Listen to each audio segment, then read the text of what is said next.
પ્રથમ વખત વાવ થરાદના રા ખાતે જિલ્લા કક્ષાની સ્વતંત્ર પર્વની ભવ્ય ઉજવણી કરવાનું નક્કી કરવામાં આવ્યું છે. રા તાલુકા સેવા સદનના સૂચિત સ્થળે આગામી 15 ઓગસ્ટે સવારે 9 વાગે જિલ્લા કક્ષાનો મુખ્ય કાર્યક્રમ યોજાનાર છે. આ ભવ્ય આયોજન બદલ સ્થાનિક લોકો દ્વારા વિધાનસભા અધ્યક્ષ શંકરભાઈ ચૌધરીનો વિશેષ આભાર વ્યક્ત કરવામાં આવી રહ્યો છે. આ સ્વતંત્ર પર્વ નિમિત્તે રાષ્ટ્રધ્વજ વંદન સાથે આકર્ષક પરેડ અને રંગારંગ સાંસ્કૃતિક કાર્યક્રમોનું ભવ્ય આયોજન કરવામાં આવ્યું છે. તેમજ રા ખાતે સૂચિત તાલુકા સેવા સદનના નિર્માણ અર્થે ભૂમિપૂજન પણ સંપન્ન થશે.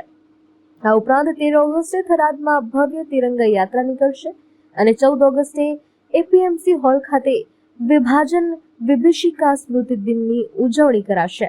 આ સાથે જ વંદે માતરમ ગીતના 150 વર્ષ પૂર્ણ થવાના અવસરે વિશેષ કાર્યક્રમ યોજવામાં આવશે, જેને પગલે રાહ તાલુકાને નવી વહીવટી વ્યવસ્થાની સાથે વિકાસની અનેક ભેટો મળશે. રા ખાતે પ્રથમ વખત રા તાલુકો બન્યો અને પ્રથમ વખત રા જિલ્લા કક્ષાએ આ રાષ્ટ્રધ્વજની ઉજવણી થઈ.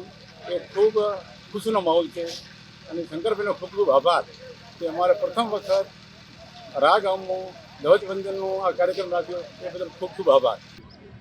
વાવ થરાદ જિલ્લો બને પછી પહેલી વખત 15મી ઓગસ્ટનું આપણે કાર્યક્રમનું આયોજન રાહ મુકામે કરી રહ્યા છે, જે પ્રથમ જિલ્લો અને પ્રથમ તાલુકાનું પહેલું જ છે કાર્યક્રમ અહીંયા. એટલે ખૂબ જ ઉત્સાહથી તમામ શાળાઓએ ભાગ લીધો છે.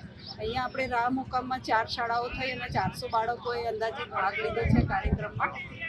અને ખૂબ જ આજે પ્રેક્ટિસ કરી છે અને ખૂબ જ ઉત્સાહથી બાળકોએ આજે કાર્યક્રમમાં ભાગ લીધો છે. કેટલી વ્યવસ્થા કરવામાં આવી? અહીંયા બાળકો માટે આજે પ્રેક્ટિસ માટેની વ્યવસ્થા છે. આવતીકાલે બાળકોને એક રિહર્સલ માટે બોલાવવામાં આવશે અને પછી કાર્યક્રમના દિવસે એમના માટે સંપૂર્ણ અહીંયા બેઠક વ્યવસ્થાથી માંડી નાસ્તાની તમામ વ્યવસ્થા.